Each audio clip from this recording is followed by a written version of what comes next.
Shall we read from Genesis chapter 18 and verse 14? ஆதியாகமம் 18ஆம் அதிகாரம் 14ஆம் வசனத்தை நாம் வாசிப்போம். கர்த்தரால் ஆகாத காரியம் உண்டோ? Is anything too hard for the Lord? Praise the Lord. கர்த்தருக்கு ஸ்தோத்திரம். Is there anything too hard for the Lord? கர்த்தரால் ஆகாத காரியம் உண்டோ? There are so many specialists in this world. இந்த உலகத்தில் अनेक விசேஷித்தவர்கள் இருக்கிறார்கள், நிபுணர்கள் இருக்கிறார்கள். People who specialize in the skin of the body. சரீரத்தில் இருக்கிறதான தோல் பற்றிதான காரியங்களில் நிபுணர்களாய் இருக்கிறவர்கள். There are teeth specialists. பற்களை பற்றி சம்பந்தப்பட்டதான காரியங்களில் நிபுணராய் இருக்கிறவர்கள். There are eye specialists. கண்களை பற்றி நிபுணராய் இருக்கிறவர்கள். There are specialists in building. கட்டடங்களை கட்டுவதில் நிபுணர்களாய் இருக்கிறவர்கள். There are specialists in cooking.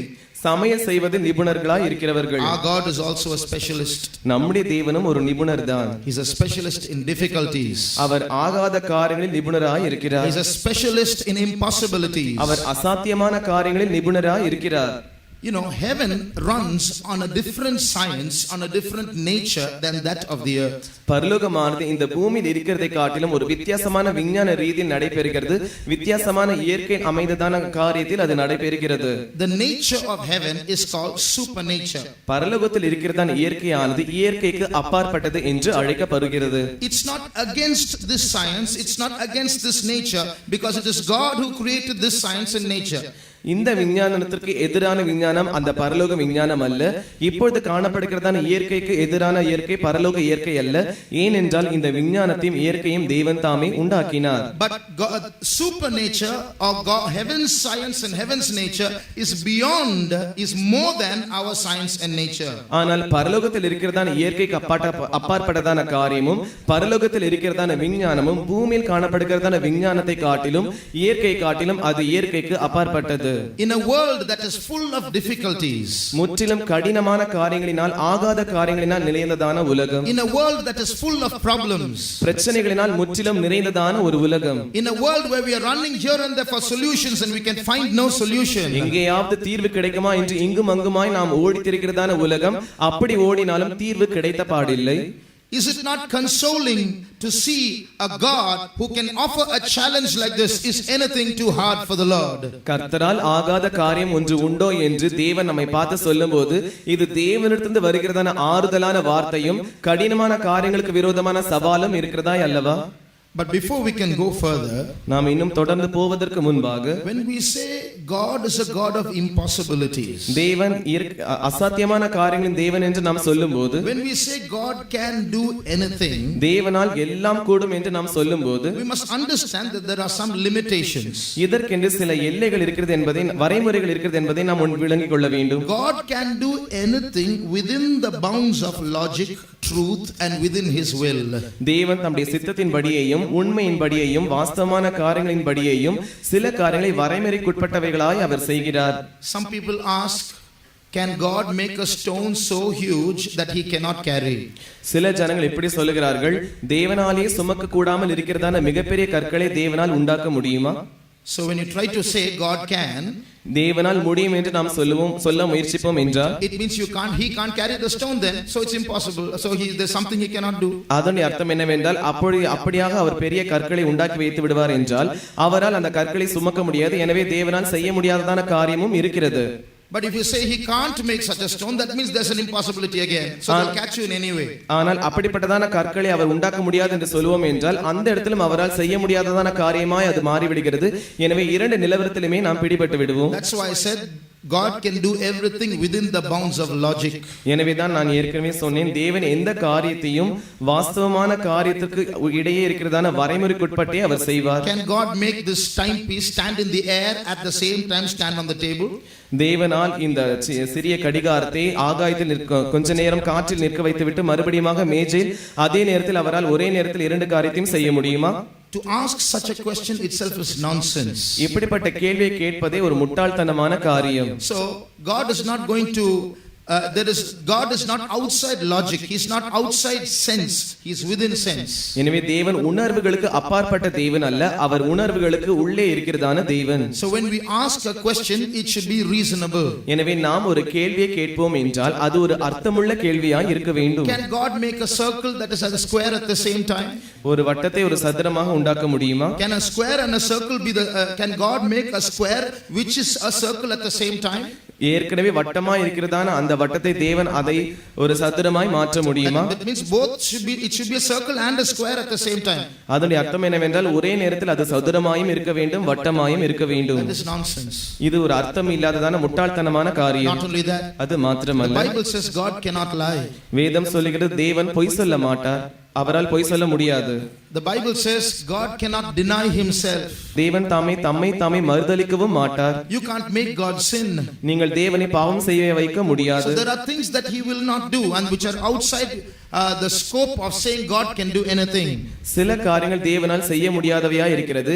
எனவே தேவனால் எல்லாவற்றையும் செய்ய முடியும் என்கிறதான விஷயத்திற்கு இது அப்பாற்பட்டதா இருக்கிறது. At the same time, அதே நேரத்தில் within his will, அவருடைய சித்தத்தின்படி, within what is called truth, சத்தியம் என்று எது அழைக்கப்படுகிறதோ அதற்குள்ளாக, within what is called logic, எது வாஸ்தவமான காரியம் என்று அழைக்கப்படுகிறதோ அதற்கு உள்ளாக he is able to do anything. அவரால் எந்த காரியத்தையும் செய்ய முடியும். He offers a challenge. Is there anything too hard for me?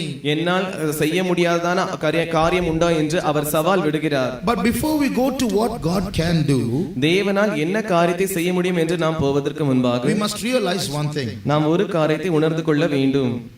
There are many incidents in the Bible where Jesus did not perform miracles. வேதத்தில் अनेक சம்பவங்கள் இருக்கிறது. அந்த இடங்களில் இயேசுவானவர் அற்புதங்களை செய்யவில்லை. For example, உதாரணமாக there was a situation where some people came to Jesus and asked him, show us a sign from heaven, make bread come down. ஒரு குறிப்பிட்ட சூழ்நிலை வந்தபோது சில ஜனங்கள் இயேசுவினிடத்தில் வந்து எங்களுக்கு வானத்திலிருந்து ஒரு அடையாளத்தை காண்பிக்க வேண்டும், வானத்திலிருந்து எங்களுக்கு அப்பத்தை வருஷிக்க பண்ண வேண்டும் என்று அவரிடத்தில் கேட்டார்கள். He did not perform that miracle. அந்த அற்புதத்தை இயேசுவானவர் செய்யவில்லை. There were two situations when people came and asked him, show us a sign. எங்களுக்கு ஒரு அடையாளத்தை நீர் காண்பிக்க வேண்டும் என்று இரண்டு சூழ்நிலைகளில் ஜனங்கள் வந்து இயேசுவினிடத்தில் கேட்டார்கள். It's in Matthew 12:38 and in Matthew 16:4. இது மத்தேயு 12ஆம் அதிகாரம் 38ஆம் வசனத்திலும் 16ஆம் அதிகாரம் 4ஆம் வசனத்திலும் இருக்கிறது. Show us a sign, and he didn't show them a sign. எங்களுக்கு ஒரு அடையாளத்தை நீர் காண்பியும் என்று அவரிடத்தில் கேட்டார்கள். அவரோ அவர்களுக்கு அடையாளத்தை காண்பிக்கவில்லை. When Jesus was hanging on the cross, இயேசுவானவர் சிலுவையில் தொங்கிக் கொண்டிருந்தபோது they asked him, if thou be the son of God, come down, we'll believe on you. நீர் தேவனுடைய குமாரனே ஆனால் சிலுவையிலிருந்து இறங்கி வாரும், அப்பொழுது நாங்கள் உம்மை விசுவாசிப்போம். But he did not do that miracle and say, is anything too hard for me, and come down.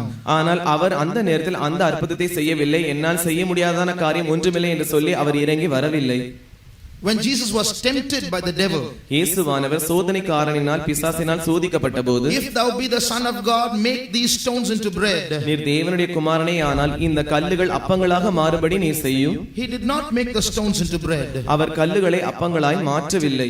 When the devil asked him to jump down from the top of a temple, பிசாசானவன் தேவாலயத்து உப்பரிகையின் மேல் நின்று அவரை கீழே குதிக்கும்படியாய் சொன்னபோது, he did not jump down from a temple. அவர் அந்த தேவாலயத்திலிருந்து கீழே குதிக்கவில்லை.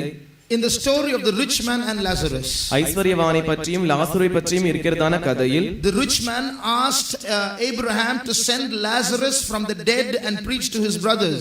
ஐஸ்வரியவான் அந்த ஆபிரகாமை பார்த்து லாசருவை தன்னுடைய பூமிக்கு அனுப்பும்படியாகவும் தன்னுடைய சகோதரர்களுக்கு பிரசங்கிக்கும்படியாகவும் அவனை அனுப்பும்படியாய் கேட்டுக்கொண்டான். If those 5 brothers see a dead man come back to life, they will surely believe. அந்த 5 சகோதரர்களும் ஒரு மரித்து போன மனுஷன் உயிரோடு திரும்பி வந்தால் அவர்கள் நிச்சயமாய் அவனை நம்புவார்கள். But that miracle was not granted. ஆனால் அந்த அற்புதமானது அவனுக்கு கொடுக்கப்படவில்லை. So there were many situations in the word of God itself where Jesus did not perform miracles. எனவே தேவனுடைய வார்த்தையிலே अनेक சூழ்நிலைகளில் இயேசுவானவர் அற்புதங்களை செய்யாமல் இருக்கிறதான தருணம் இருந்தது. So before we can ask God for miracles, we should analyze to see those regions, those areas where God does not perform miracles and find out why he did not do it. எனவே நாம் தேவனிடத்தில் அற்புதங்களை நடப்பிக்கும்படியாக அவரிடத்தில் கேட்டுக்கொள்வதற்கு முன்பாக அவர் ஏன் சில இடங்களில் அற்புதங்களை செய்யவில்லை என்று ஆராய்ந்து அறிந்து அதற்கு பின்பு நாம் அவரிடத்தில் விண்ணப்பம் பண்ண வேண்டும். So we'll see a few things in detail why God did not perform miracles. எனவே சில காரியங்களை நாம் விளக்கமாய் தேவன் ஏன் அற்புதங்களை செய்யவில்லை என்று பார்ப்போம். We'll start with the story of the rich man and Lazarus. முதலாவதாக ஐஸ்வரியவானும் லாசருவும் பற்றியும் இருக்கிறதான அந்த உண்மையில் நாம் ஆரம்பிப்போம். The rich man was in hell. ஐஸ்வரியவான் பாதாளத்தில் இருக்கிறான். He was speaking to Abraham. அவன் ஆபிரகாமினிடத்தில் பேசுகிறான். Father Abraham, I am in hell. தகப்பனாகிய ஆபிரகாமே, நான் இந்த பாதாளத்தில் இருக்கிறேன். Please send Lazarus to my 5 brothers. தயவு செய்து லாசருவை என்னுடைய 5 சகோதரர்களிடத்தில் அனுப்ப வேண்டும். Then Abraham said, அப்பொழுது ஆபிரகாம் சொன்னான், no, they have the law and the prophets. இல்லை, அவனுக்கு தீர்க்க தரிசனங்களும் அந்த தீர்க்க தரிசிகளும் இருக்கிறார்கள். Law and the prophets. பிரமாணங்களும் தீர்க்கதரிசிகளும் இருக்கிறது. That means they have the Old Testament Bible. அதனுடைய அர்த்தம் என்னவென்றால் பழைய ஏற்பாட்டில் இருக்கிறதான வேதாகமம். So let them read the Old Testament Bible and believe. எனவே அவர்கள் பழைய ஏற்பாட்டு வேதாகமத்தை வாசித்து விசுவாசித்துக் கொள்ளட்டும். Then the rich man argued, no, Abraham, if a dead person goes and visits them, they will surely believe. அப்பொழுது அந்த ஐஸ்வரியவான் தொடர்ந்து விவாதம் பண்ணுகிறான். இல்லை ஆபிரகாம் ஆகிய தகப்பனே, மரித்து போனதான லாசரு உயிரோடு எழும்பி போய் என்னுடைய 5 சகோதரரிடத்தில் சொல்லுவான் என்றால் அவர்கள் நம்புவார்கள் என்று சொல்லுகிறான். Then what did Abraham say? அப்பொழுது ஆபிரகாம் என்ன சொல்லுகிறார்? If they can't read the Old Testament Bible and believe, even if a dead person goes and visits them, they will not believe. அவர்கள் பழைய ஏற்பாட்டு வேதாகமத்தை வாசித்து அவர்களால் நம்ப முடியாமல் இருப்பார்கள் என்றால் மரித்தோரிலிருந்து ஒருவன் எழும்பி போனாலும் அவர்கள் நம்ப மாட்டார்கள் என்று சொன்னார். There are 2 things that we should understand from this. இதிலிருந்து நாம் விளங்கிக் கொள்ள வேண்டியதான 2 காரியங்கள் இருக்கிறது. Miracles need not always save or convince a man about God. அற்புதங்கள் என்று சொல்வது எப்பொழுது பார்த்தாலும் ஒரு மனுஷனை ரட்சிக்க வேண்டும் என்கிறதான அவசியம் இல்லை. தேவனை பற்றியதான உணர்வு அவனுக்கு ஏற்படுத்தப்பட வைக்க வேண்டும் என்கிற அவசியம் இல்லை. There are situations in the Bible itself where people have seen miracles, experienced miracles, but still not gone to God. வேதத்திலே சில சூழ்நிலைகள் சந்தர்ப்பங்கள் இருந்தது. சில ஜனங்கள் அற்புதங்களை அனுபவித்தார்கள், அற்புதங்களை கண்ணார கண்டார்கள், ஆனால் தொடர்ந்து இன்னும் தேவனை நம்பாமல் இருந்தார்கள். 10 lepers were cleansed by Jesus. 10 குஷ்டரோகிகள் இயேசுவினால் சுத்தமாக்கப்பட்டார்கள். 9 of them walked away just happy about the miracle, but they did not go back to Jesus. 9 பேர் தாங்கள் சுகமடைந்து விட்டோமே என்கிற சந்தோஷத்தினால் அப்படியே நடந்து போய்விட்டார்கள். இயேசுவானவர் தங்களுக்கு சுகம் கொடுத்தாரே என்று அவர்கள் உணர்ந்து கொள்ளவில்லை. They never even thought, who is this person who is able to do this miracle? இப்படிப்பட்ட அற்புதத்தை செய்ததான இந்த நபர் யார் என்று கூட அவர்களால் யோசித்து பார்க்க முடியவில்லை. Let's follow him. நாம் அவரை பின்பற்றுவோம். They never thought along these lines. They just walked back to live their life. அவர்கள் இந்த மாதிரி எந்த எண்ணத்தையும் அவர்கள் யோசிக்காமல் தங்களுடைய பழைய வாழ்க்கையை தொடரும்படியாய் திரும்பி போய்விட்டார்கள். Another incident. இன்னொரு சம்பவம். When Jesus died, இயேசுவானவர் மரித்தபோது he was locked into a tomb.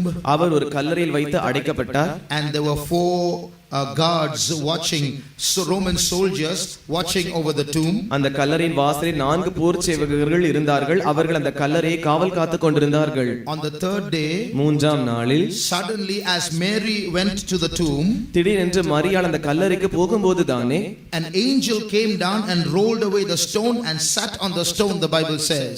வேதம் சொல்லுகிறது, ஒரு தூதனானவன் இறங்கி வந்து கல்லறையின் வாசலில் இருந்த கல்லை புரட்டி அதன் மீது உட்கார்ந்தான். The Bible says that the 4 guards, the Roman soldiers, saw what was happening, saw the angel sitting and the stone being rolled away. வேதம் சொல்லுகிறது, கல்லறையை காத்துக் கொண்டிருந்ததான் அந்த 4 போர் சேவகர்களும் இந்த தூதன் இறங்கி வந்து கல்லை புரட்டி அதன் மேல் உட்கார்ந்ததை கண்டார்கள். Read Matthew 28:11. மத்தேயு 28ஆம் அதிகாரம் 11ஆம் வசனம்.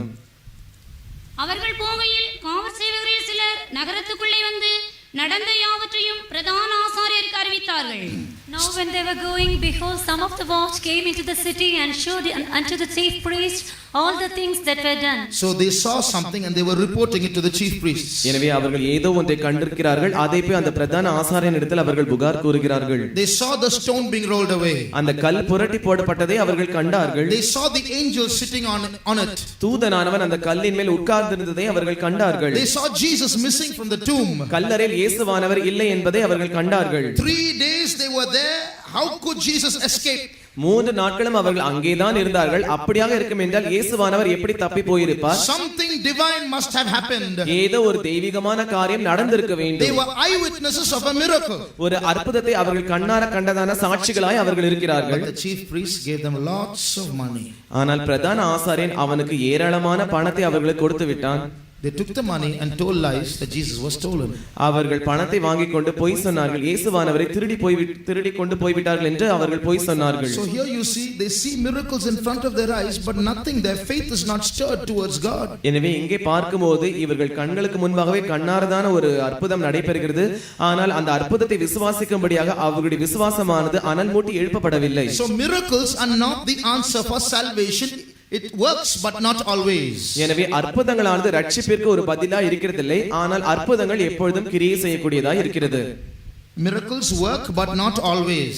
அற்புதங்கள் கிரியை செய்கிறது, ஆனால் எப்பொழுதும் அது கிரியை செய்கிறது இல்லை. God will not always perform miracles. தேவன் எப்பொழுதும் அற்புதங்களை நிகழ்த்தி கொண்டிருக்க மாட்டார். The second thing that you here see there, இங்கே நீங்கள் பார்க்கிறதான இரண்டாவது காரியம், here you see in this parable of the rich man and Lazarus, இந்த ஐஸ்வரியவானும் லாசருவும் பற்றி இருக்கிறதான இந்த உமையில் the word of God is exalted above miracles. தேவனுடைய வார்த்தையானது அற்புதங்களுக்கு மேலாக உயர்த்தப்படுகிறது. When a request was made for a dead person to go back into the earth and speak to the 5 brothers about hell and about heaven, ஒரு மரித்து போன மனுஷனானவன் அந்த மறுபடியுமாய் பூமிக்கு உயிரோடு திரும்பி வந்து பரலோகத்தை பற்றியும் நரகத்தை பற்றியும் அந்த 5 பேருக்கு சொல்ல வேண்டும் என்கிறதான விண்ணப்பம் ஏறெடுக்கப்பட்ட போது, the word of God was exalted. Let them read the word of God and be saved. அங்கே தேவனுடைய வார்த்தையானது உயர்த்தப்படுகிறது. அவர்கள் அந்த வேதத்தை வாசித்து அவர்கள் ரட்சிக்கப்படட்டும். So the word of God is more important, more exalted, higher than miracles. எனவே தேவனுடைய வார்த்தையானது அற்புதங்களை காட்டிலும் மிகவும் முக்கியமானது, மிகவும் உன்னதமானது.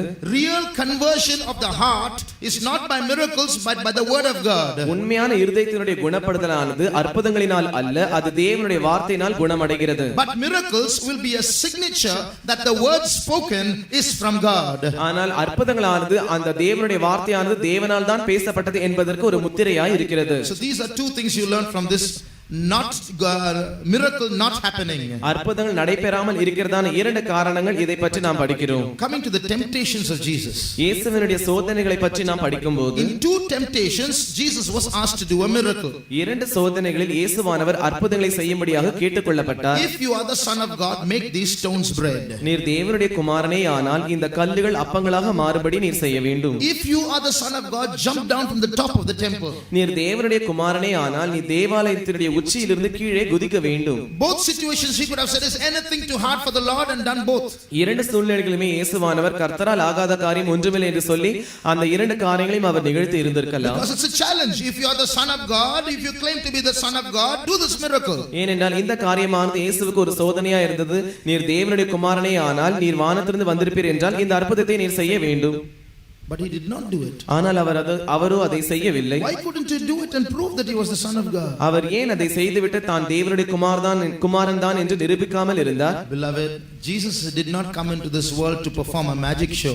பிரியமானவர்களே, இயேசுவானவர் இந்த உலகத்தில் வந்து ஏதோ ஒரு மந்திர வித்தையை காட்டும்படியாக இறங்கி வரவில்லை. Someone says jump, he jumps. Someone says leap, he leaps. That's not what he's come for. யாரோ ஒரு வந்து குதிக்க சொன்னால் குதிக்க வேண்டும், யாரோ ஒருவர் மேலே எழும்ப சொன்னால் எழும்ப வேண்டும். இதற்காக அவர் வரவில்லை. He came to do the will of his Father which is in heaven.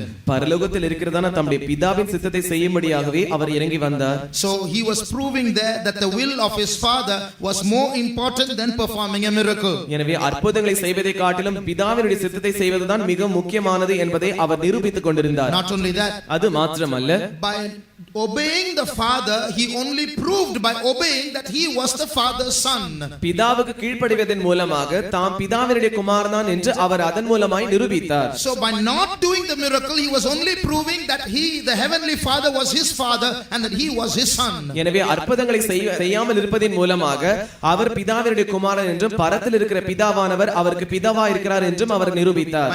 By doing the miracle, he would have proved that he was independent from the Father. அவர் அந்த அற்புதத்தை செய்வதின் மூலமாக அவர் பிதாவினிடத்திலிருந்து சுயாதீனமாக இருக்கிறார் என்று அவர் நிரூபித்திருந்திருப்பார். So the will of God is more important than the miracle. எனவே அற்புதங்களை காட்டிலும் தேவனுடைய சித்தமானது மிகவும் முக்கியமானது. It's very important that we be in the will of God. பிரியமானவர்களே, நாம் தேவனுடைய சித்தத்தில் இருப்பது மிகவும் முக்கியமானது. Sometimes we are in a hurry for miracles. சில வேளைகளில் அற்புதங்களை செய்ய வேண்டும் என்று நாம் மிகவும் அவசரப்படுகிறோம். There's a verse, there are many miracles miracle workers today.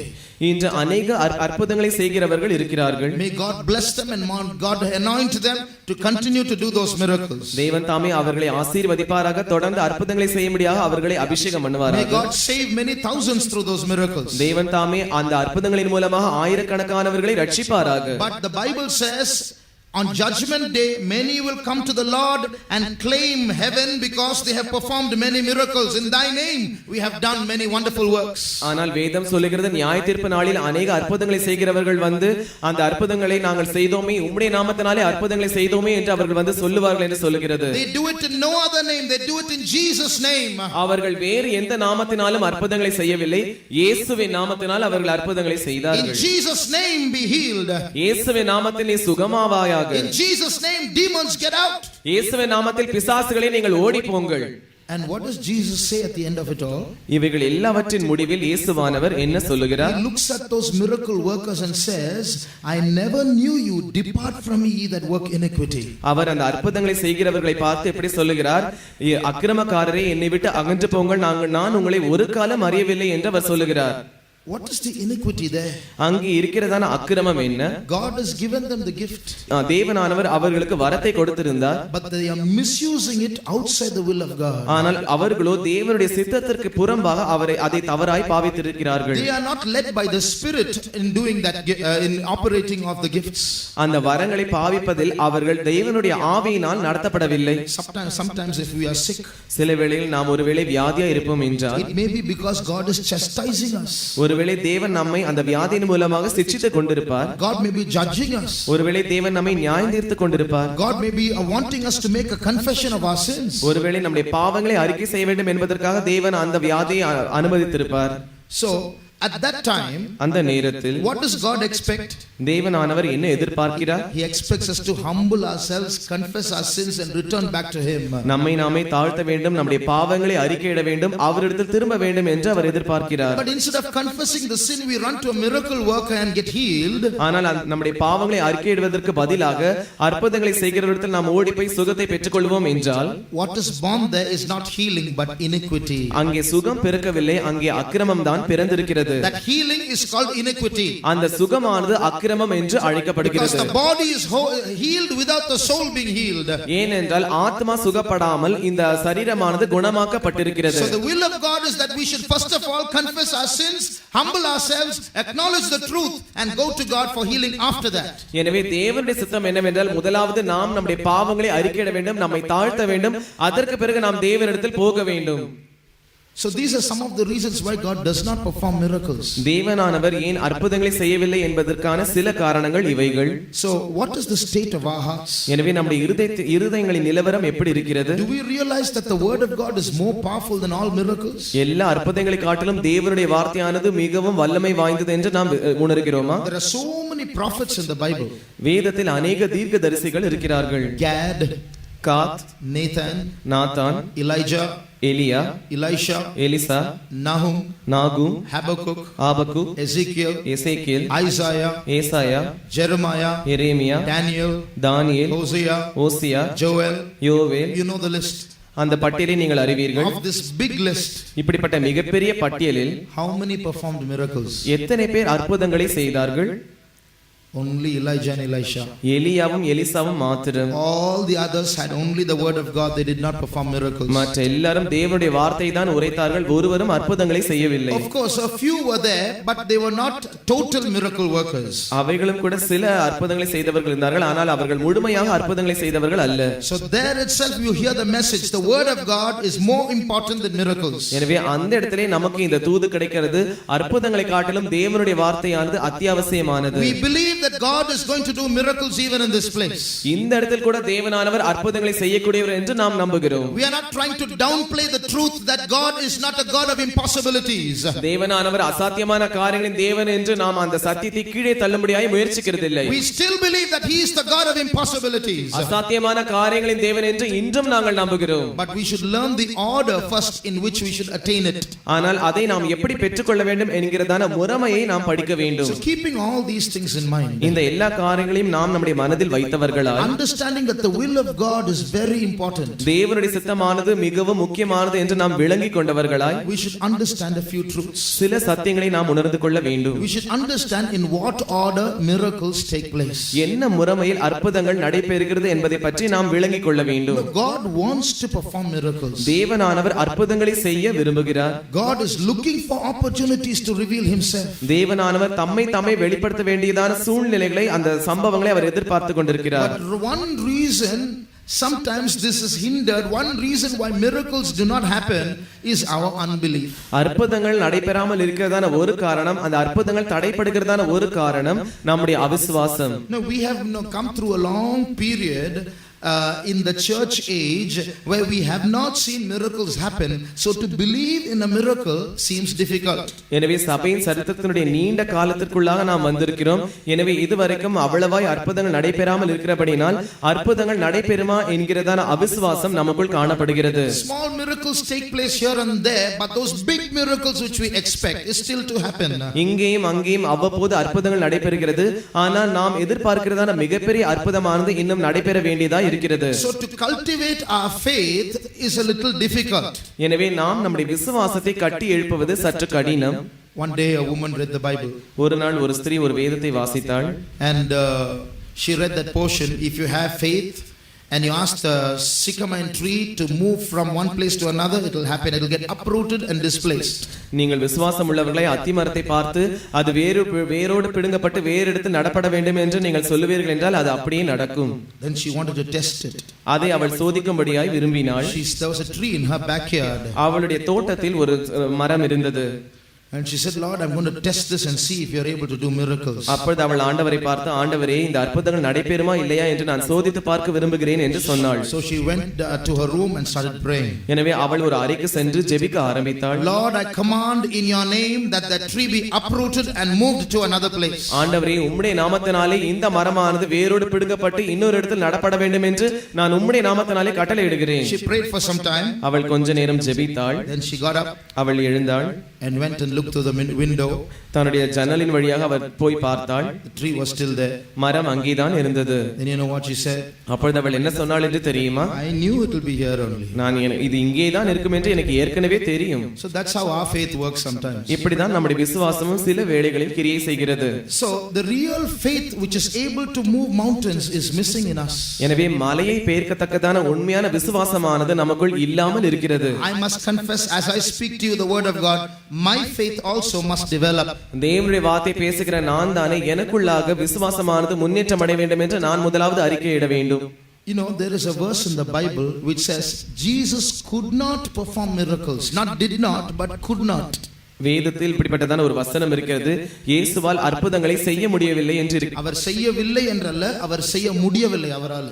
So if you read Mark chapter 6 verse 5 and 6. Mark 6ஆம் அதிகாரம் 5ஆம் 6ஆம் வசனங்கள். அங்கே அவர் சில நோயாளிகள் மேல் கைகளை வைத்து அவர்களை குணமாக்கினதே அன்றி வேறொரு அற்புதமும் செய்யக்கூடாமல் அவருடைய அவிசுவாசத்தை குறித்து ஆச்சரியப்பட்டு கிராமங்களிலே சுற்றித் திரிந்து உபதேசம் பண்ணினார். What's written here? இங்கே என்ன எழுதப்பட்டிருக்கிறது? It's not said that he did not do miracles. It said that he could do no miracles. அவர் அற்புதங்களை செய்யவென்று எழுதப்படவில்லை, அவர் அற்புதங்களை செய்ய கூடாமல் இருந்தார் என்று எழுதப்பட்டிருக்கிறது. Unbelief can tie the powerful God. நம்முடைய அவிசுவாசமானது வல்லமையுள்ள தேவனை கட்டி போடக்கூடியதா இருக்கிறது. One reason why miracles are not happening in our midst is because we are not able to believe that the Almighty God is an Almighty God. நம்முடைய மத்தியில் அற்புதங்கள் நடக்காமல் இருக்கிறதான ஒரு காரணம் சர்வ வல்லமையுள்ள தேவன் சர்வ வல்லமையுள்ள தேவன் தான் என்று நம்மால் விசுவாசிக்க கூடாமல் இருக்கிறதினால். Even if a miracle happens, ஒரு அற்புதம் நிகழ்ந்தாலும் கூட somehow our heart will try to give a natural explanation for it. எப்படியாவது நம்முடைய இருதயமானது அதற்கு இயற்கையான ஒரு விளக்கத்தை சொல்லக்கூடியதா இருக்கிறது. How can you say that's a miracle? It must have happened this way, it must have happened that way. எப்படி அதை ஒரு அற்புதம் என்று சொல்ல முடியும்? ஒருவேளை இது இப்படி நடந்திருக்கலாம், அப்படி நடந்திருக்கலாம். Once when I was in college, நான் என்னுடைய கல்லூரியில் இருந்தபோது one boy, he was trying to explain Jesus walking on the water.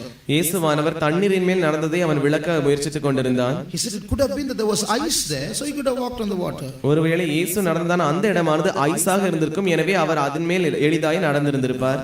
Then I asked, then how did Peter sink? அப்பொழுது நான் கேட்டேன், அப்படியாக இருக்கும் என்றால் எப்படி பேதுரு அமிழ்ந்து போனான்? Oh, that's a point, he said. அப்பொழுது அவன், ஓ அது அப்படிதானா என்று அவன் சொன்னான். Once the professor, he was saying, I was trying to argue that Jesus did perform real miracles.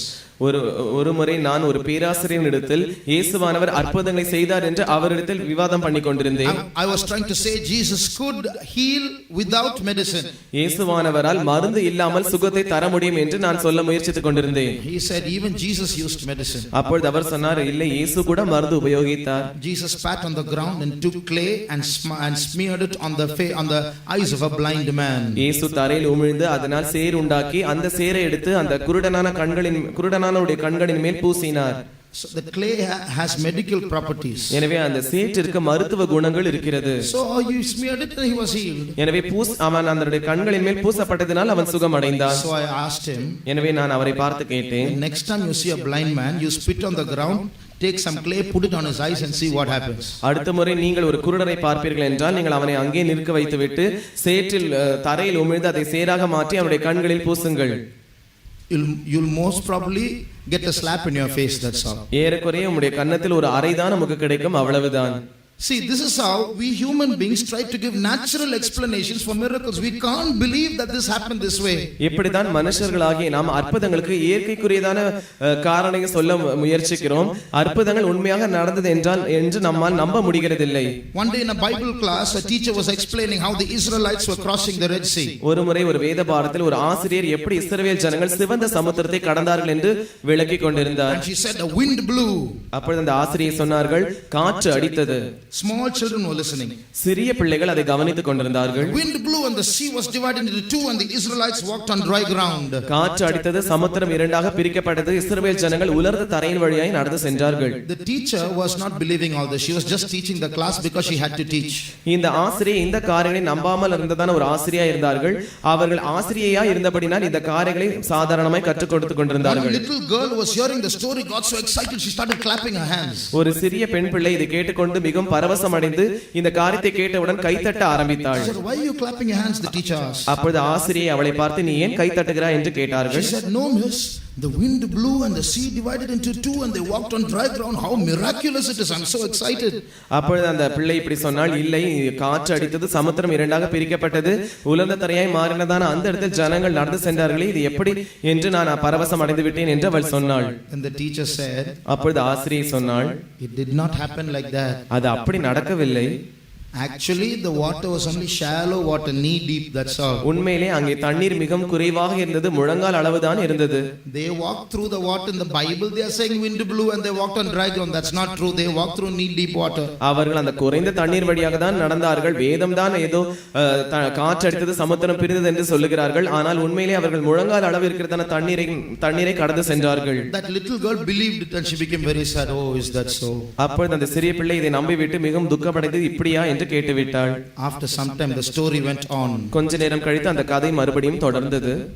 After a little while the little girl started clapping her hands once again. இன்னும் சற்று நேரத்திற்கு பிறகு மறுபடியும் அந்த சிறிய பிள்ளை கைத்தட்ட ஆரம்பித்தாள். Now why are you clapping your hands? இப்பொழுது ஏன் நீ கைத்தட்டுகிறாய்? No miss, in knee deep water all the Egyptians got drowned. அப்பொழுது அவள் சொன்னால், இல்லை ஆசிரியே, இந்த முழங்கால் அளவு தண்ணீரிலே எல்லா எகிப்தியர்களும் அமிழ்ந்து போய்விட்டார்களே. So you see, somewhere the mistake happens. எனவே ஏதோ ஒரு இடத்தில் தவறு நடக்கிறது. We can try to give natural explanations. We are not able to believe God that God can do these things. தேவன் இந்த காரியங்களை செய்யக்கூடியவர் என்று நம்மால் தேவனாய் விசுவாசிக்க முடிகிறதில்லை. இதற்காக நாம் இயற்கைக்குரியதான விளக்கங்களை கொடுக்கிறோம். So what we very badly need these days is faith. எனவே இந்த காலகட்டங்களில் நமக்கு மிகவும் அத்தியாவசியமாய் தேவைப்படுகிறதான ஒரு காரியம்தான் விசுவாசம். Coming back to the context of this verse.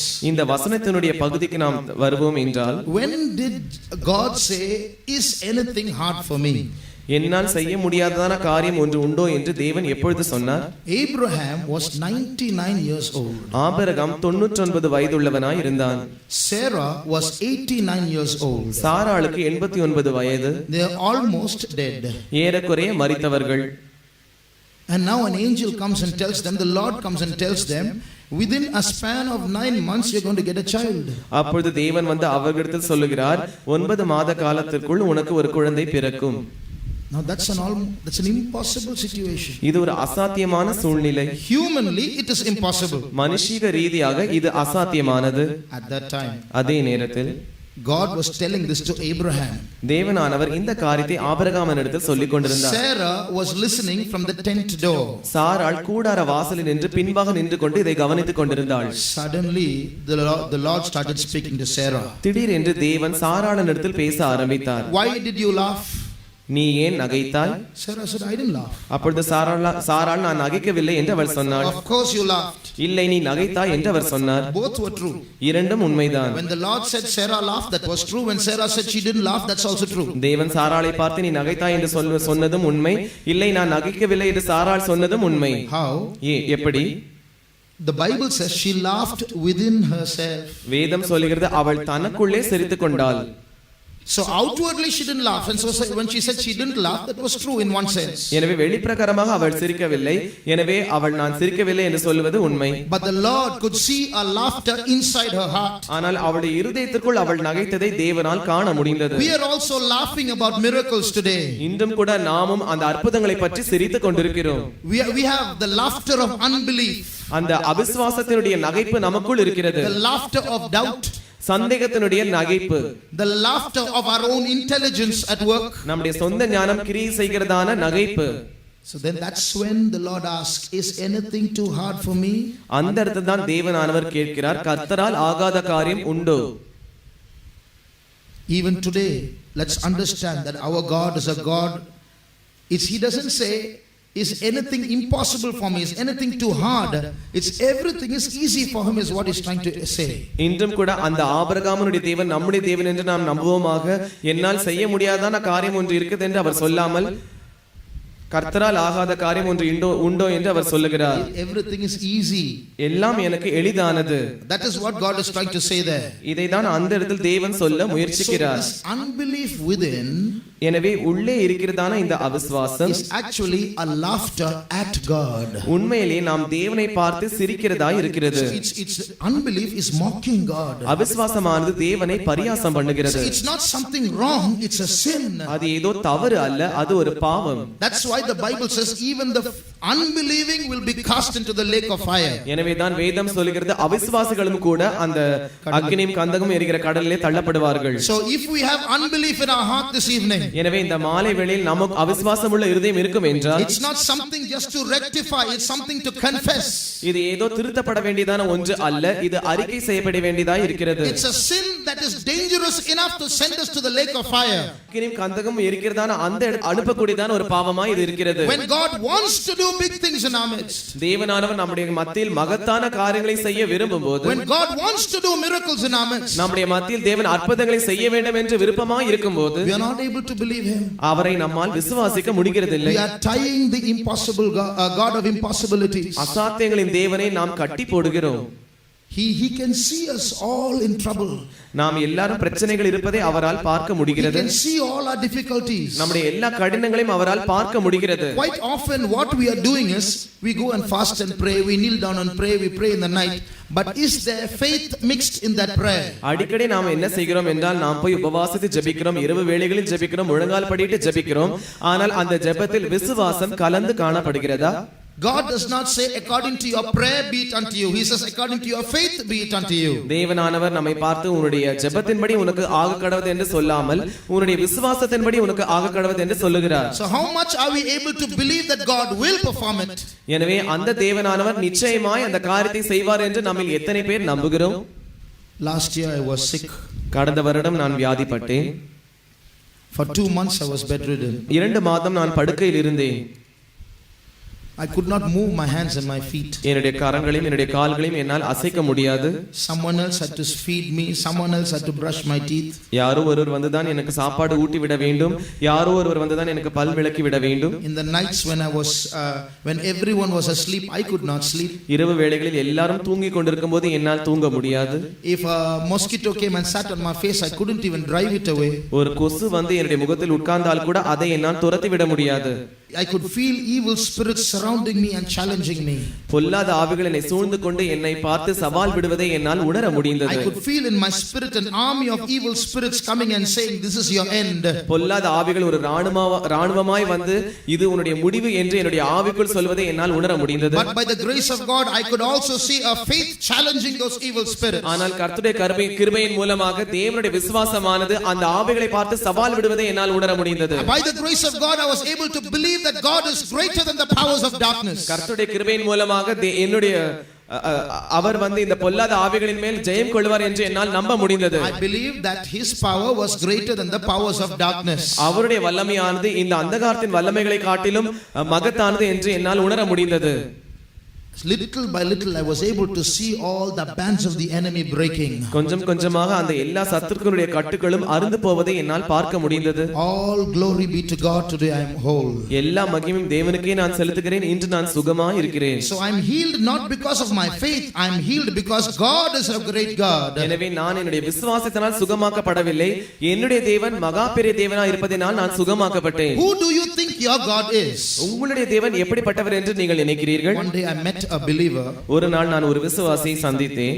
He had a debt. He was in debt for about 20,000 rupees. அவருக்கு 20,000 ரூபாய் கடன் பிரச்சனை இருந்தது. And after 1 year I met him again. மறுபடியும் ஒரு வருடம் கழித்து நான் அவரை சந்தித்தேன். When I met him the first time I said, brother, we will pray for you, God will deliver you. முதன்முறை நான் அவரை சந்தித்தபோது, சகோதரனே நான் உங்களுக்காக ஜெபிக்கிறேன், தேவன் உங்களுக்கு விடுதலை தருவார் என்று சொன்னேன். After 1 year I met him again. மறுபடியும் அடுத்த வருடம் ஒரு வருடம் கழித்து நான் அவரை சந்தித்தேன். I asked him, brother, what happened to your debt? Did you clear it? நான் அவரை பார்த்து, சகோதரனே உம்முடைய கடன் பிரச்சனை என்னவானது, நீர் அதை தீர்த்து விட்டீரா என்று கேட்டேன். He said, what brother, I have only 2,000 rupees salary, how can I clear 20,000 rupees of debts? This 2,000 is just enough for my family, I can't save any money. அப்பொழுது அவர் சொன்னார், இல்லை சகோதரனே, எனக்கு மாத சம்பளமே 2,000 ரூபாய் தான், இந்த 2,000 ரூபாயும் என்னுடைய குடும்ப செலவிற்கு சரியாய் இருக்கிறது, நான் எப்படி பணத்தை சேர்த்து இந்த 20,000 ரூபாய் கடனை அடைப்பது என்று கேட்டார். So what is he trying to say? எனவே அவர் என்ன சொல்ல முயற்சிக்கிறார்? His God, to clear his debt, has to take from his salary and give it to him. அவருடைய தேவன் அவருடைய கடன் பிரச்சனை தீர்ப்பதற்காக அவருடைய சம்பளத்திலிருந்து அதை தீர்க்க வேண்டும். Poor God, he is also in debt, I think. ஏழையான தேவன், அவரும் கடனில் இருக்கிறார் போல. Every year from his salary 10 rupees 20 rupees God has to take from him and give here, this is your, that he can do. Why should God do it? ஒவ்வொரு வருடமும் தேவன் அவருடைய சம்பளத்தில் 10 ரூபாய் 20 ரூபாய் எடுத்து சிறிதாக அதை சேர்த்து வைத்து அவருக்கு கொடுக்க வேண்டும். அப்படியாக இருக்கும் என்றால் தேவன் ஏன் அவருக்கு வர வேண்டும்? இவரே அந்த வேலையை செய்திருக்கலாம். If we have to clear our debts from our own salary, if God has to clear debts from our own salary, why do we need a God? நம்முடைய சொந்த சம்பளத்திலிருந்தே நாம் நம்முடைய கடன் பிரச்சனை தீர்க்க வேண்டும் என்றால், தேவனானவர் நம்முடைய சம்பளத்திலிருந்து தான் கடன் பிரச்சனை தீர்க்க வேண்டும் என்றால் நமக்கு ஏன் தேவன் வேண்டும்? Okay, if God doesn't clear from our salary, where he is going to take the money and give it? சரி, தேவன் நம்முடைய சம்பளத்திலிருந்து அவர் கடனை தீர்க்காமல் இருப்பார் என்றால் அவருக்கு எங்கே இருந்து பணம் கிடைக்கும்? That's our unbelief. இதுதான் நம்முடைய அவிசுவாசம். Immediately the big question, where will God get so much money? 20,000 rupees, from whom will he come and give it? உடனே மிகப்பெரிய கேள்விக்குறி வந்துவிடும். தேவன் இவ்வளவு பெரிய 20,000 ரூபாய் பணம் அதிகமா இருக்கிறது, இது அவருக்கு யார் கொடுக்க போகிறார்கள்? அவருக்கு எங்கே இருந்து கிடைக்க போகிறது? So God has to go begging here and there, please, my son is having 20,000 rupees debt, come and give it. எனவே தேவன் இங்கும் அங்குமாக சென்று பிச்சை எடுத்து, தயவு செய்து என்னுடைய மகன் 20,000 ரூபாய் கடனாய் இருக்கிறான், அவனுக்கு கொஞ்சம் கொடுங்கள் என்று அவர் பிச்சை எடுக்க வேண்டுமா? See how small we make our God. நம்முடைய தேவனை எவ்வளவு சிறியவராய் நாம் மாற்றி விடுகிறோம் என்று பாருங்கள். Do we not believe that all the silver and the gold is his? எல்லா வெள்ளியும் பொன்னும் அவருடையது என்று நம்மால் விசுவாசிக்க முடியாமல் இருக்கிறதா? Is not God able to provide for us from the riches of his glory? அவர் தம்முடைய மகிமையின் ஐஸ்வரியத்திலிருந்து நமக்கு வழங்குவார் என்று நம்மால் விசுவாசிக்க முடியாமல் இருக்கிறதா? Why should we bother where he gets the money and gives it to us? That's his problem. அவர் எங்கே இருந்து பணத்தை எடுத்து நான் என்னுடைய கடனை தீர்க்க போகிறார் என்று நாம் கவலைப்பட வேண்டும், அது அவருடைய பிரச்சனை. He is my heavenly father and he has to clear my debt. அவரே என்னுடைய பரமபிதாவா இருக்கிறார், அவர் என்னுடைய கடனை தீர்த்து வைப்பார். Are we able to believe like that? அப்படி நாம் அவரை நம்மால் விசுவாசிக்க முடிகிறதா? You know, God wants to solve our problems. தேவன் நம்முடைய பிரச்சனைகளை தீர்க்க வேண்டும் என்று விரும்புகிறார். You know, very often our thinking, our line of thinking is wrong. அடிக்கடி நம்முடைய யோசிக்கிறதான அந்த யோசனையானது தவறாய் இருக்கிறது. You know how we think? நாம் எப்படி யோசிக்கிறோம் என்று உங்களுக்கு தெரியுமா? I'm praying and praying and praying, it's not happening. God is a hard God. நான் ஜெபித்து பார்த்து விட்டேன், தேவன் எனக்கு எந்த பதிலும் கிடைக்கிறதில்லை, தேவன் கடின மனமுள்ளதான ஒரு தேவன். But the truth is sometimes it's exactly the opposite. ஆனால் உண்மை என்னவென்றால் சில வேளைகளில் இது அப்படியே எதிர்மறையானதாய் மாறிவிடுகிறது. It is God who wants to do exceeding abundantly above all that we ask or think, but our faith is so small, we are not able to give him that faith to do those great things. தேவன் தான் நாம் நினைப்பதற்கும் வேண்டிக் கொள்வதற்கும் மிகவும் அதிகமாய் கிரியை செய்யக்கூடிய தேவனாய் இருக்கிறார்.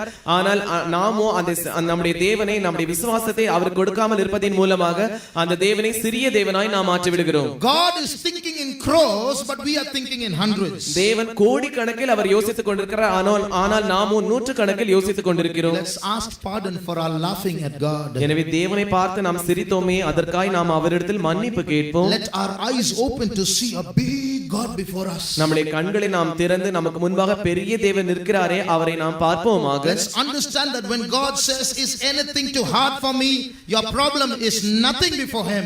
என்னால் ஆகாத காரியம் ஒன்று உண்டோ என்று தேவன் சொல்லும்போது அவரால் செய்ய முடியாதான காரியம் ஒன்றுமேலே இல்லை என்று நாம் அவரை பார்த்து விசுவாசிப்போமாக. Our problem is a problem only for us, not for him. நம்முடைய பிரச்சனையானது நமக்கு தான் பிரச்சனை, அவருக்கு பிரச்சனை அல்ல. The money is not the problem. பணம் பிரச்சனை அல்ல. It's not that 1 lakh that you are in debt in, that is not the problem. 1 லட்சம் ரூபாய் உங்களுக்கு கடன் இருக்கிறதே, அது அவருக்கு பிரச்சனை அல்ல. That's not our problem. அது நம்முடைய பிரச்சனை அல்ல. Our problem is not the money, our problem is that our faith is missing. நம்முடைய பிரச்சனை பணம் அல்ல, நம்முடைய விசுவாசம் இல்லாமல் இருப்பதுதான் பிரச்சனை. Can we believe in such a great God? அவ்வளவு பெரிய மகத்தான தேவனை நம்மால் நம்ப முடிகிறதா? Can we believe in a God who's able to create all things out of nothing? ஒன்றுமில்லாமையிலிருந்து எல்லா காரியங்களையும் சிருஷ்டிக்கிறதான அந்த தேவனை நம்மால் விசுவாசிக்க முடிகிறதா? We just heard the testimony of a brother who was healed on so many occasions. ஒரு சகோதரன் அநேக சந்தர்ப்பங்களில் எப்படி சுகமடைந்தார் என்கிறதான சாட்சியை நாம் கேட்டோம். If God can do it for him, is he partial? Can God not do it for you too? அவருக்கு தேவன் அதை செய்வார் என்றால் உங்களுக்கும் அவர் செய்யாமல் இருக்கும்படி அவர் பட்சபாதம் உள்ளவராய் இருக்கிறாரா? Let our faith increase towards God. நாம் தேவனுக்கு நேராக நம்முடைய விசுவாசமானது பெருகட்டும். Are you in debt? நீங்கள் கடன் பிரச்சனையில் இருக்கிறீர்களா? What is God asking you? தேவன் உங்களை பார்த்து என்னதான் கேட்கிறார்? This is the word of God coming to you. இந்த தேவனுடைய வார்த்தையானது உங்களை பார்த்து வந்து கொண்டிருக்கிறது. Is anything too hard for me? என்னால் ஆகாத காரியம் ஒன்று உண்டோ? If you are sick in this place, நீங்கள் இந்த இடத்தில் வியாதி உள்ளவர்களாய் இருப்பீர்கள். the Lord is asking, is anything too hard for me? தேவன் உங்களை பார்த்து என்னால் ஆகாத காரியம் ஒன்று உண்டோ என்று கேட்கிறார். If there's any sin troubling you, உங்களை ஏதோ ஒரு பாவமானது தொந்தரவுபடுத்திக் கொண்டிருக்கிறது. many years you're not able to get rid of that sin. அநேக வருஷங்களாக அந்த பாவத்திலிருந்து உங்களுக்கு விடுதலை கிடைக்கவில்லை. The Lord is challenging, is anything too hard for me? என்னால் ஆகாத காரியம் ஒன்று உண்டோ என்று தேவன் உங்களை பார்த்து சவால் விடுகிறார். You don't have enough wisdom for this world. இந்த உலகத்தில் பிழைப்பதற்கு உங்களுக்கு அதிகமான ஞானம் இல்லை. The Lord is asking, is anything too hard for me? தேவன் உங்களை பார்த்து என்னால் ஆகாத காரியம் ஒன்று உண்டோ என்று கேட்கிறார். You don't have a job. உங்களுக்கு வேலை இல்லை. Is anything too hard for me? Ask the Lord. தேவன் கேட்கிறார், என்னால் ஆகாத காரியம் ஒன்று உண்டோ? Our God is a God of impossibilities. நம்முடைய தேவன் அசாத்தியமான காரியங்களின் தேவன். The Lord asked this word to Sarah. தேவன் இந்த வார்த்தை சாராளை பார்த்து கேட்டார், Is anything too hard for me? என்னால் ஆகாத காரியம் ஒன்று உண்டோ? After 9 months, 9 மாதங்கள் கழித்து she conceived and bare a son. அவள் கர்ப்பம் தரித்து ஒரு குமாரனை பெற்றாள். Abraham was dead, virtually dead. Abraham ஏறக்குறை உண்மையிலே அவன் மரித்தவனாய் இருந்தான். Sarah was virtually dead. சாராளும் ஏறக்குறை மரித்தவளாய் இருந்தாள். 2 deaths came together and a life came into existence. 2 மரணமும் ஒன்றாக சேர்ந்தது, அப்பொழுது ஒரு ஜீவன் உயிருக்கு வந்தது. That is the science of heaven. இதுதான் பரலோகத்தினுடைய விஞ்ஞானம். That's the supernature of heaven. இதுதான் பரலோகத்தினுடைய இயற்கைக்கு அப்பாற்பட்டதான காரியம். If you can believe all this is real, இந்த எல்லா காரியங்களும் நிஜம்தான் என்று நீங்கள் விசுவாசிப்பீர்கள் என்றால், it can happen to you today also. இன்றும் கூட அந்த காரியமானது உங்களுக்கு நடக்கும். The Bible says after Isaac was born, Sarah laughed again. வேதம் சொல்கிறது, ஈசாக்கு பிறந்த பிறகு சாராள் மறுபடியுமாய் நகைத்தாள். The laughter of unbelief became a laughter of joy. அந்த அவிசுவாசமான நகைப்பானது மறுபடியுமாய் சந்தோஷமான சிரிப்பாய் மாறினது. If only you can believe in that God of impossibilities. அந்த அசாத்தியமான காரியங்களை செய்கிறதான அந்த தேவனிடத்தில் நீங்கள் விசுவாசிப்பீர்கள் என்றால், If only you can believe that God who worked in those days is equally powerful today. அந்த நாட்களில் கிரியை செய்ததான தேவன் அதே வல்லமையோடு கூட இன்றும் கிரியை செய்யக்கூடியவர் என்று நீங்கள் விசுவாசிப்பீர்கள் என்றால், we can see God doing miracles. தேவனானவர் அற்புதங்களை செய்வதை நம்மால் பார்க்க பார்க்க முடியும். Shall we all close our eyes? நாம் யாவரும் நம்முடைய கண்களை மூடுவோம். What do you think about your God? உங்களுடைய தேவனை பற்றி நீங்கள் என்னதான் நினைக்கிறீர்கள்? What do you think about your God? உங்களுடைய தேவனை பற்றி நீங்கள் என்ன Is நினைக்கிறீர்கள்? your God a small God? அவர் ஒரு சிறிய தேவனாய் இருக்கிறாரா? Is he like a human being like you, everyone else? உங்கள் எல்லாரை போல அவரும் ஒரு மனுஷனை போல இருக்கிறாரா? Or is he a mighty God who can do the impossible? இல்லாவிட்டால் அசாத்தியமானதை செய்யக்கூடியதான பலத்த தேவனாய் இருக்கிறாரா? Whether we accept it or not, he is the God of impossibilities. நாம் ஏற்றுக்கொள்கிறோமோ இல்லையோ அவர் அசாத்தியமான காரியங்களின் தேவனாய் இருக்கிறார். The truth is he can do all things. உண்மை என்னவென்றால் அவர் எல்லா காரியத்தையும் செய்யக்கூடியவர். Without him we can do nothing. அவர் இல்லாமல் நம்மால் ஒன்றும் செய்ய But முடியாது. through him I can do all things through Christ which strengtheneth me. ஆனால் என்னை பலப்படுத்துகிற கிறிஸ்துவினாலே எல்லாவற்றையும் செய்ய எனக்கு பலன் உண்டு. If we can all get together நாம் யாவரும் ஒன்றாய் சேர்வோம் and என்றால் we can put faith in that God, அந்த தேவனிடத்தில் நம்முடைய விசுவாசத்தை வைப்போம் என்றால் that God who is mighty, அந்த பலத்த தேவன், then we are, if we can put faith in that God who is mighty, அந்த பலத்த தேவனாய் இருக்கிற அந்த தேவன் மேல் நம்முடைய விசுவாசத்தை நாம் வைப்போம் என்றால் then this world is going to see his power. இந்த உலகமானது அவருடைய வல்லமையை காண போகிறது. Today we might be in a state of captivity. இன்று ஒருவேளை நாம் நம்முடைய சிறையிருப்பின் நிலவரத்தில் காணப்படலாம். Today we might be in a situation where the church is not seeing miracles. சபையானது அற்புதங்களை காணாமல் இருக்கிறதான அந்த சூழ்நிலையில் நாம் காணப்படலாம். But the word is anything too hard for me continues to be true. ஆனால் என்னால் ஆகாத காரியம் ஒன்று உண்டோ என்கிறதான வசனமானது தொடர்ந்து உண்மையாய் இருக்கிறது. That word is true.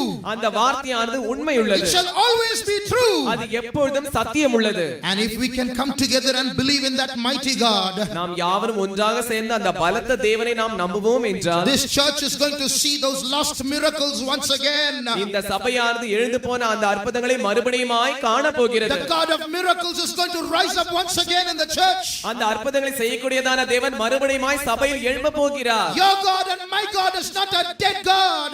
உங்களுடைய தேவனும் என்னுடைய தேவனும் மரித்து போன தேவன் அல்ல.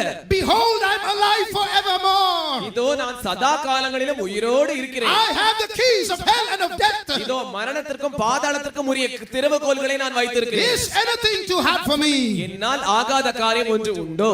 If there's anyone in this place, இந்த இடத்தில் யாரா ஒருவராய் இருந்தாலும், anyone with a difficult situation, கடினமான சூழ்நிலையில் வழியாக போய் கொண்டிருக்கிற யாராவது ஒருவராய் இருந்தாலும், anyone in a kind of debt, ஏதோ ஒரு கடன் பிரச்சனையில் மாட்டிக்கொண்டிருந்தாலும், anyone in a situation of sickness, ஏதோ ஒரு பாவத்தின் சூழ்நிலையில் இருந்தாலும், anyone in a family problem, ஏதோ ஒரு குடும்ப பிரச்சனையில் இருந்தாலும், anyone with an unsaved husband or wife, ஏதோ புருஷனை பிரிந்திருந்தோ மனைவியை பிரிந்திருந்தோ இருந்தாலும், unsaved, ரட்சிக்கப்படாதான புருஷனோ ரட்சிக்கப்படாதான மனைவியோ இருந்தாலும், anyone with in an undivided house, in a divided house, ஏதோ பிரிக்கப்பட்டதான குடும்ப நிலவரத்தில் இருந்தாலும், your husband is not with you or your wife is not with you, உங்களுடைய புருஷன் உங்களோடு இல்லை, உங்களுடைய மனைவி உங்களோடு இல்லை, anyone in a drinking habit, ஏதோ ஒரு குடிப்பழத்திற்கு அடிமையா இருந்தாலும், anyone with some besetting sins, ஏதோ ஒரு தொடர்ந்து மாட்டிக்கொண்டிருக்கிறதான செய்கிறதான பாவத்தை உடையவர்களா இருந்தாலும், today we ask you a question.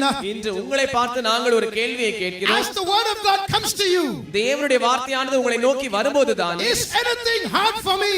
என்னால் ஆகாத காரியம் ஒன்று உண்டோ? What is your answer? உங்களுடைய பதில் என்ன?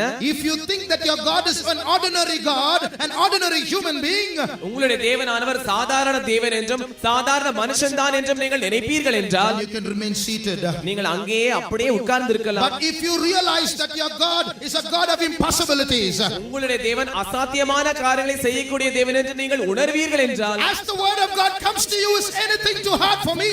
என்னால் ஆகாத காரியம் ஒன்று உண்டோ என்று தேவனுடைய வார்த்தையானது உங்களை நோக்கி வரும்போதுதான், If you want to give a positive answer to that word, தேவனுக்கு நீங்கள் ஒரு நேர்மையான பதிலை அந்த வார்த்தைக்கு சொல்ல முடியும் என்றால், if you want to say yes Lord I believe, ஆமா ஆண்டவரே நான் விசுவாசிக்கிறேன் என்று நீங்கள் சொல்ல முடியும் என்றால், I believe you are the God who turned the water into wine, ஆண்டவரே உம்முடைய வார்த்தையானது தண்ணீரை திராட்சரசமாய் மாற்றினது என்று நான் நம்புகிறேன். if you believe, I believe Lord that you are the God who raised the dead, ஆண்டவரே நீர் மரித்தோரை உயிரோடு எழுப்பின தேவன் என்று நான் விசுவாசிக்கிறேன் என்று நீங்கள் விசுவாசிப்பீர்கள் என்றால், if you believe, yes Lord I believe that you are the one who conquered the grave and rose from the dead, ஆமா ஆண்டவரே நீர் மரணத்தை ஜெயித்து மரித்தோரிலிருந்து உயிரோடு எழுந்தவர் என்று நான் விசுவாசிக்கிறேன் என்று நீங்கள் சொல்லுவீர்கள் என்றால், if you can say yes Lord I believe that you are the savior, the God who has power over sin, ஆமா ஆண்டவரே நீரே இரட்சகர், எல்லா பாவத்தின் மேலும் உமக்கு அதிகாரம் இருக்கிறது, இதை நான் நம்புகிறேன் என்று நீங்கள் சொல்லுவீர்கள் என்றால், then as a sign of your faith, எனவே அதன் மூலமாக உங்களுடைய விசுவாசத்துக்கு ஒரு அடையாளமாக please stand up.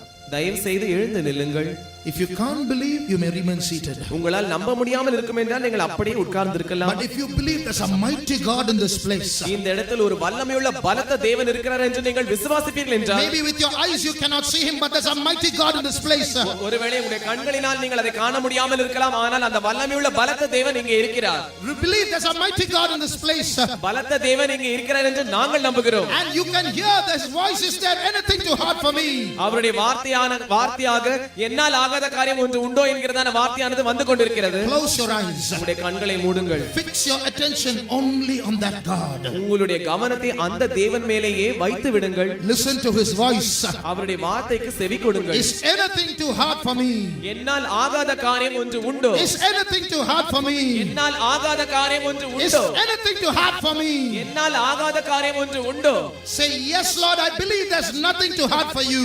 ஆமாண்டவரே, உம்மால் ஆகாத காரியம் ஒன்றுமே இல்லை என்று நீங்கள் சொல்லுங்கள். His power is going to enter your body. அவருடைய வல்லமையானது உங்களுடைய சரீரத்துக்குள் பிரவேசிக்க போகிறது. His power is going to enter your house. அவருடைய வல்லமையானது உங்களுடைய வீட்டிற்குள் வர போகிறது. His power is going to visit the unsaved member in your family. அவருடைய வல்லமையானது உங்களுடைய குடும்பத்தில் ரட்சிக்காமல் இருக்கிறவர்களை சந்திக்க His போகிறது. power is going to deliver you from your drinking habit. அவருடைய வல்லமையானது உங்களுடைய குடிப்பழக்கத்திலிருந்து உங்களுக்கு விடுதலை தர போகிறது. His power is going to cast out the demons inside you. உங்களுடைய வல்லமையானது உங்களுக்குள் இருக்கிறதான பிசாசை தொட்டு அது அனுப்ப போகிறது. Because Jesus is Lord. ஏனென்றால் இயேசுவே ஆண்டவர். And every knee shall confess and every knee shall bow and every tongue confess Jesus is Lord. எல்லா நாவுகளும் இயேசுதான் ஆண்டவர் என்று அறிக்கையிட வேண்டும். எல்லா முழங்கால்களும் இயேசுவே ஆண்டவர் என்று அறிக்கையிட வேண்டும். See, the mighty God is in our midst. அந்த வல்லமையுள்ள தேவன் நம்முடைய மத்தியில் இருக்கிறார். நீங்கள் அதை பார்ப்பீர்களாக. Can you see the mighty God is in our midst? அந்த வல்லமையுள்ள தேவன் நம்முடைய மத்தியில் இருக்கிறதை உங்களால் பார்க்க முடிகிறதா? Can you see the mighty God is in our midst? அந்த வல்லமையுள்ள தேவன் நம்முடைய மத்தியில் இருக்கிறதை உங்களால் பார்க்க முடிகிறதா? Can you see the mighty God is in our midst? அந்த வல்லமையுள்ள தேவன் நம்முடைய மத்தியில் இருக்கிறதை பார்க்க முடிகிறதா?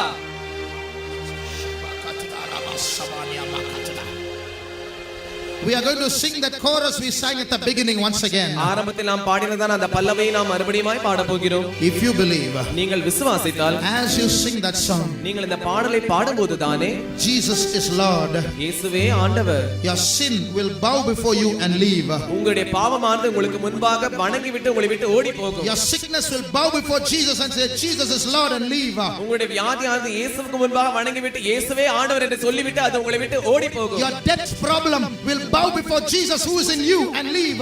உங்களுடைய கடன் பிரச்சனையானது இயேசுவுக்கு முன்பாக முழங்கால் படிவிட்டு அது உங்களை விட்டு ஓடி போகும். The power, the demons which are inside you and troubling you will bow before Jesus and leave. உங்களுக்குள் இருக்கிறதான அந்த பிசாசானது உங்களை தொந்தரவுப்படுத்தி கொண்டிருக்கிறதே அது இயேசுவுக்கு முன்பாக முழங்கால் படியிட்டு இயேசுவே ஆண்டவர் என்று சொல்லி உங்களை விட்டு ஓடி போகும். Do you know the power of worship? ஆராதனையுடைய வல்லமை உங்களுக்கு தெரியுமா? Do you know the power of worship? ஆராதனையினுடைய வல்லமை உங்களுக்கு தெரியுமா? Two people worshipped in a prison. இரண்டு பேர் சிறையில் உட்கார்ந்து ஆராதித்தார்கள். And as they praised and worshiped God, அவர்கள் தேவனை துதித்து பாடினபோது the prison started quaking. சிறைச்சாலையானது அதிர ஆரம்பித்தது. Their chains fell off. அந்த சங்கிலிகள் அறுந்து விழுந்தது. Their fetters were broken. அவருடைய விலங்குகள் முறிந்தது. Every jailer was set free. எல்லா சிறைக்காரர்களும் விடுதலையாக்கப்பட்டார்கள். Every prisoner was set free. சிறையில் இருந்த அத்தனை கைதிகளும் The விடுதலையாக்கப்பட்டார்கள். jailer was saved. அந்த சிறைச்சாலைக்காரன் ரட்சிக்கப்பட்டான். His family was saved. அவருடைய குடும்பமும் ரட்சிக்கப்பட்டது. Today we are not two worshippers, we are hundreds of worshippers. இன்று நாம் இரண்டு பேராய் ஆராதிக்கவில்லை, நாம் நூற்றுக்கணக்கான பேர் தேவனை ஆராதித்துக் If கொண்டிருக்கிறோம். you believe, நீங்கள் விசுவாசித்தால் you shall see the glory of God. நீங்கள் தேவனுடைய மகிமையை காண்பீர்கள். If you believe, நீங்கள் விசுவாசித்தால் you shall see the glory of God. நீங்கள் தேவனுடைய மகிமையை காண்பீர்கள்.